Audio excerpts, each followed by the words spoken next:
গত ক্ষমতাসীন ফ্যাসিস্ট রাজনৈতিক দল আওয়ামী লীগ গণহত্যা করেছে এবং গত 15 বছরে মানবতা বিরোধী অপরাধ করেছে। তাই তাদেরকে নিষিদ্ধ করা এখন সময়ের দাবি, মানবতার দাবি। তাই আমরা আওয়ামী লীগকে রাজনৈতিকভাবে নিষিদ্ধের দাবি জানাচ্ছি। একই সাথে এই যে ছাত্র জনতার গত জুলাই আগস্ট সহ গত 15 বছরে ছাত্রলীগ যুবলীগ যে সন্ত্রাসী কার্যক্রম করেছে, পরিষ্কারভাবেই অনেকগুলো আপনার আপিল ইন্টারন্যাশনালি করা হয়েছিল যে ছাত্রলীগকে সন্ত্রাসী সংগঠন হিসেবে ঘোষণা দেওয়ার জন্য। আমরা স্বরাষ্ট্র উপদেষ্টাকে অনুরোধ জানাবো অনতিবিলম্বে ছাত্রলীগ যুবলীগকে নিষিদ্ধ সংগঠন হিসেবে ঘোষণা দিন এবং আমাদের আন্তর্জাতিক সম্প্রদায়, আমাদের যারা কাজ করছেন মানবাধিকার সংগঠনগুলো, তাদেরকেও বলবো আন্তর্জাতিক কমিউনিটিতে আপনারা ছাত্রলীগ যুবলীগকে সন্ত্রাসী সংগঠন হিসেবে ঘোষণার দাবি জানান। আওয়ামী লীগকে নিষিদ্ধ সেটি রাজনৈতিকভাবে যেমন দাবি, সরকারেরও কিন্তু দায়িত্ব রয়েছে। এই সরকার যেমনি ভাবে জামাতের নিষেধাজ্ঞা প্রত্যাহার করেছে, যেটি আওয়ামী লীগ নিষিদ্ধ করেছিল, এই সরকারকে আওয়ামী লীগকে নিষিদ্ধ করতে হবে। এটা আমরা করছি না, এই চর্চা কোয়ালিটি সম্পন্ন আন্তর্জাতিক মানের still bar CSRM committed for better still Sheikh Hasina করেছেন। এই যে শেখ হাসিনা এবং তার দোসরদের গণহত্যাকারীদের বিচারের জন্য আন্তর্জাতিক অপরাধ ট্রাইব্যুনাল কিন্তু শেখ হাসিনাই করে গেছেন। কাজী এখন আর নতুন করে আইনের প্রয়োজন নাই। শেখ হাসিনার করা আইনে যদি আপনারা বিচার করেন, দ্রুত সময়ের মধ্যে সেই বিচার সম্পন্ন করা যায়। আমরা আগামী 6 মাসের মধ্যে এই জুলাই আগস্টের গণহত্যার বিচার দাবি করছি বাংলাদেশের আন্তর্জাতিক অপরাধ ট্রাইব্যুনাল, এই ট্রাইব্যুনালের মাধ্যমে। অনতিবিলম্বে ছাত্র জনতার এই আকাঙ্ক্ষাকে প্রাধান্য দিয়ে আইন উপদেষ্টা সেই পদক্ষেপ নেবেন, আমরা সেই প্রত্যাশা করি এবং বাংলাদেশের জনগণের প্রতি আমরা একটা আহ্বান রাখতে চাই। 75-এ শেখ মুজিবুর রহমানের মতো একজন এরকমের বড় নেতা, একজন অবিসংবাদিত পুরুষ সেই সময় মুক্তিযুদ্ধে আপনার নেতৃত্ব দিয়ে তিনি হয়েছিলেন।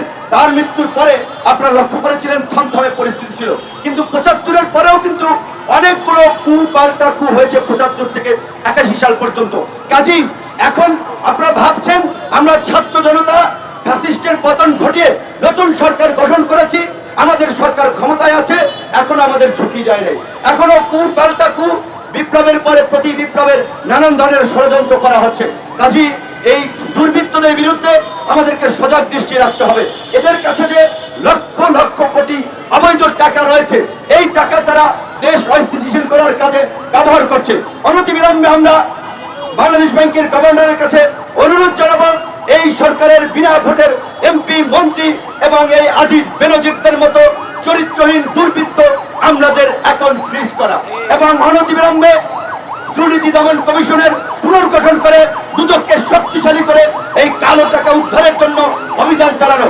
আওয়ামী লীগের এমপি মন্ত্রীদেরকে গ্রেপ্তার করে রিমান্ডে নিলে হাজার হাজার কোটি টাকা পাওয়া যাবে। এই মুহূর্তে যে ফাইন্যান্সিয়াল ক্রাইসিস, সেটা রিজলভ করার জন্য দুর্নীতিবাজদের বিরুদ্ধে একটা শক্ত অভিযান পরিচালনা করা দরকার। কিন্তু এখন পর্যন্ত দুদক পুনর্গঠন হয় নাই, নির্বাচন কমিশনকে পদ থেকে সরানো হয় নাই।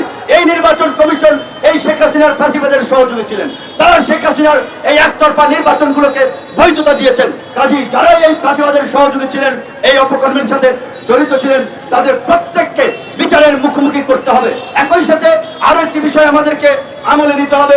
আজকে আমরা পুলিশ কিংবা প্রশাসনের ধারাবাহিকভাবে সবাইকে যদি রাজনৈতিক তকমা দিয়ে আমরা চাকরিচ্যুত করার দাবি জানাই, চাকরিচ্যুত করা হয়, সেটা আর একটা সংকট তৈরি করবে। কাজে আমি মনে করি ছোট অপরাধের জন্য ক্ষমা করা যেতে পারে, বড় অপরাধ যারা করেছে একেবারে দলবাজি, দুর্নীতি, দুর্বৃত্তপনা, যেমন এই বেনজির, এই হারুন কিংবা এই যে ঢাকা রেঞ্জের ডিআইজি ছিলেন, এই এসপি লীগ নামে পরিচিত, তাকে এখন পর্যন্ত গ্রেপ্তার করা হয় নাই, শাস্তিমূলক পদক্ষেপ নেওয়া হয় নাই, বরঞ্চ তাকে সারদাতে বদলি করা হয়েছে।